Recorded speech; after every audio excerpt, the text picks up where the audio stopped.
In the quiet moments before dawn, when the world still feels safe, a single decision, a single obsession, can silently turn into tragedy. This is the story of a woman who had no idea she was being watched, and of a man whose hidden darkness would shatter an entire family forever.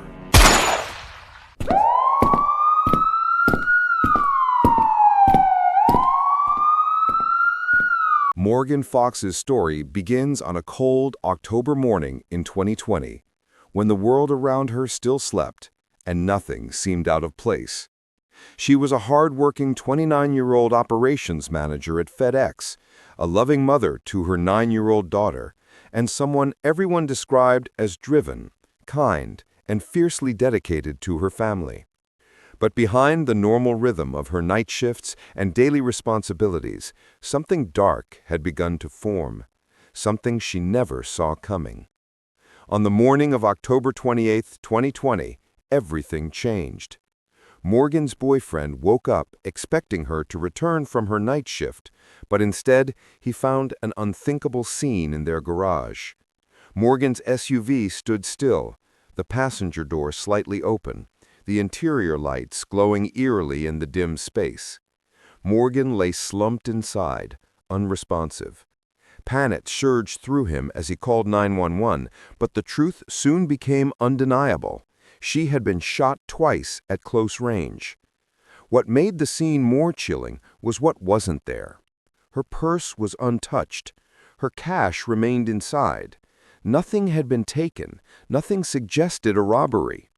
Instead, the scene whispered of something personal.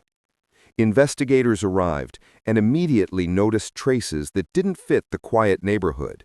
Fresh tire tracks appeared near the driveway, smeared mud marked a fence, and a single bullet hole pierced the passenger door. Rain had washed away much of the scene, complicating the search for clues, but one object survived the elements: Morgan's cell phone. To detectives, that phone wasn't just a device, it was a witness. They started digging into her final hours and recent interactions, hoping it would reveal what human eyes might have missed. Morgan's family and boyfriend were questioned first.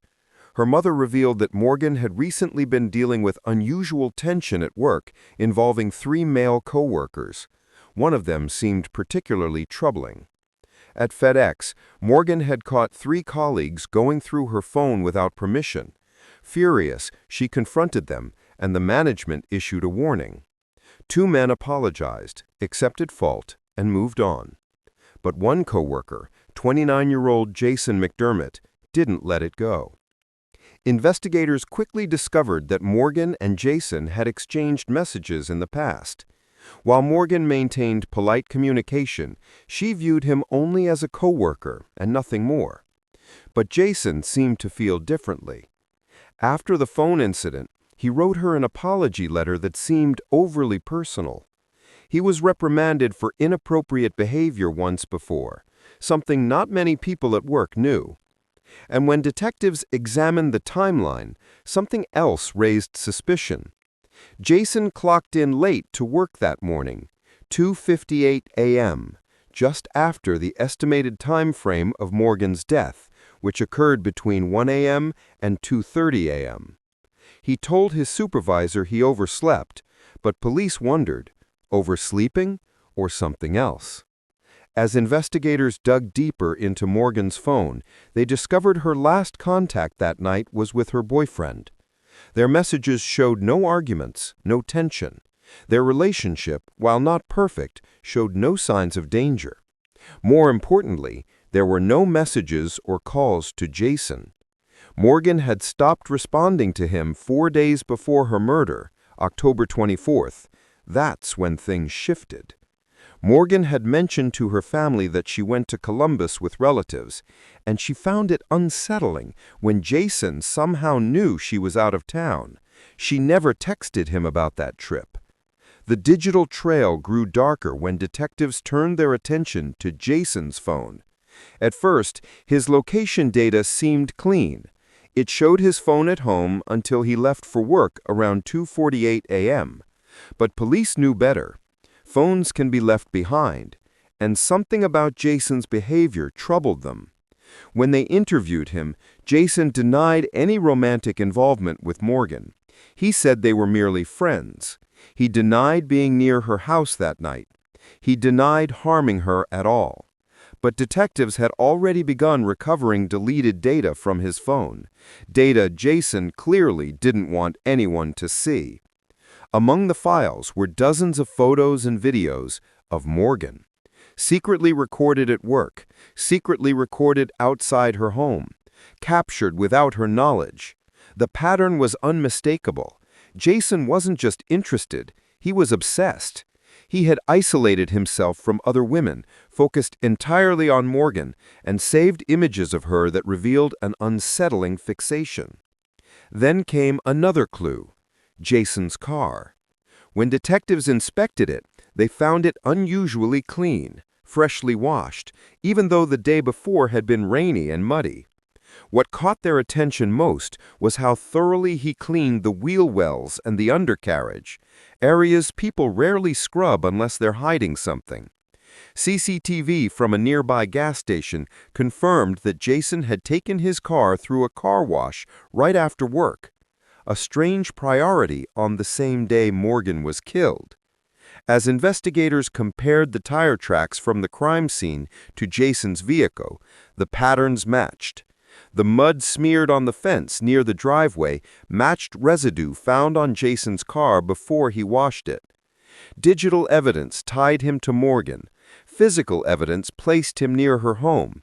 But investigators still needed undeniable proof. That proof came from traffic camera footage.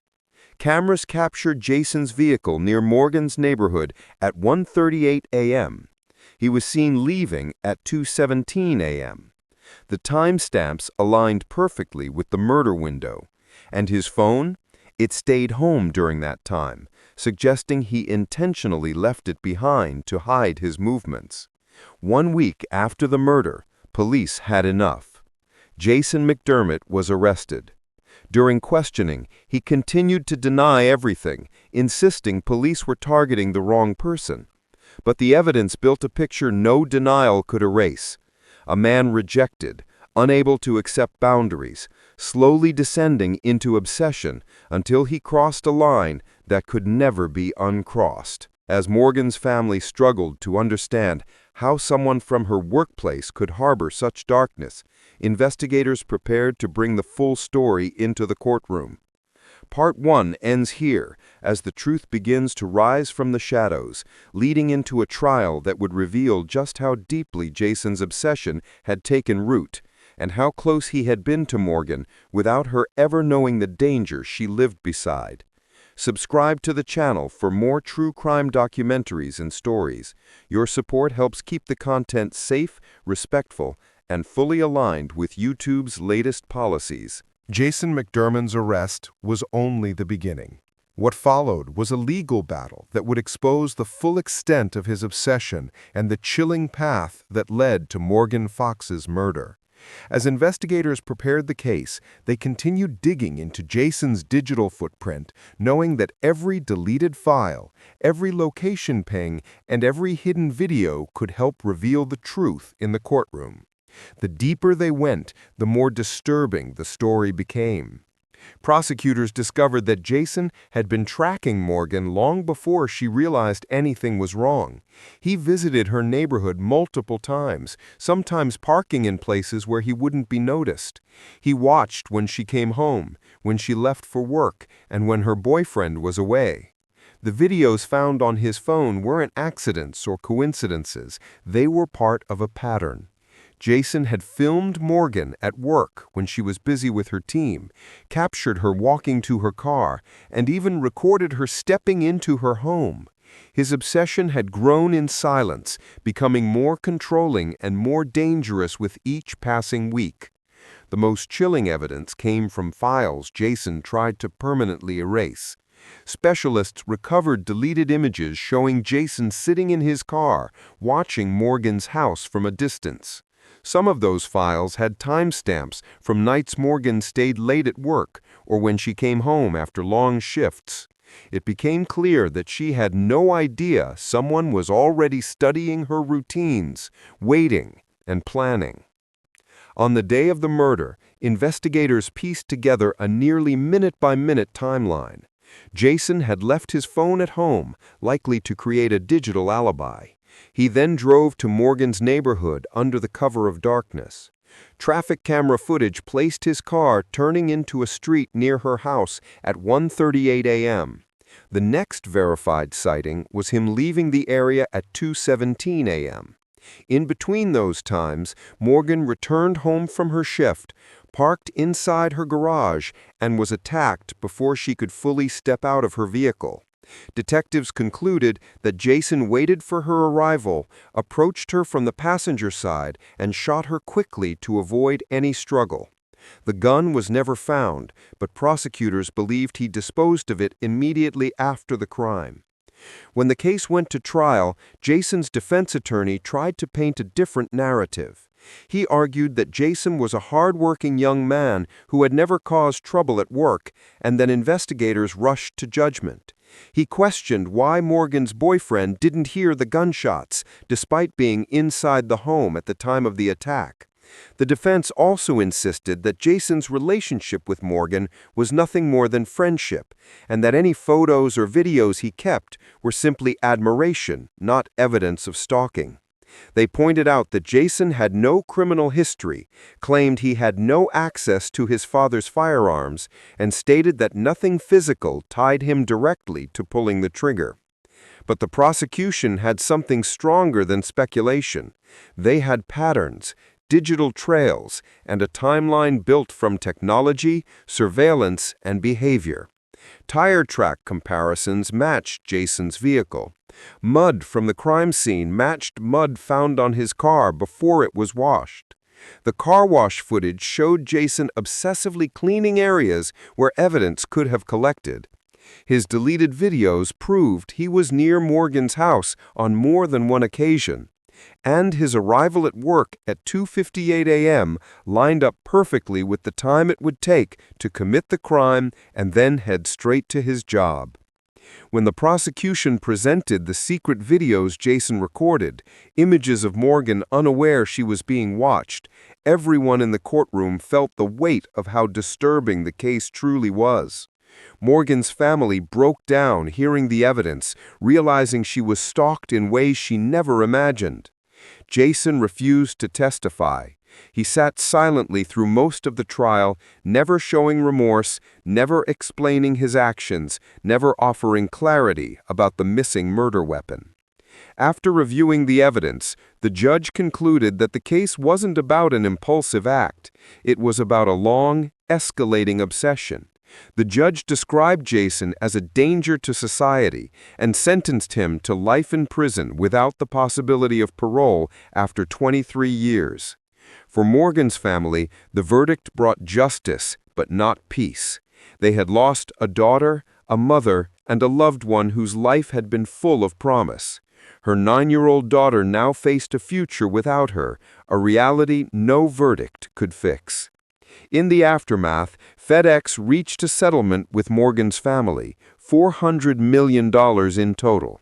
A portion went to her daughter's trust, ensuring she would grow up with financial stability and access to opportunities Morgan always wanted for her. Other family members received compensation, and the rest went to legal fees. The settlement wasn't about money. It was about accountability and acknowledging the failure to protect Morgan at her workplace long before Jason's obsession reached its breaking point.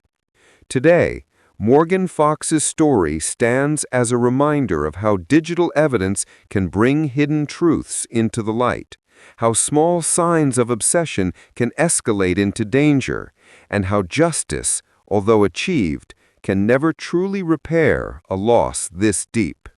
It also warns us how crucial it is to listen when someone feels uncomfortable, threatened, or unsafe, because sometimes the danger is far closer than anyone realizes.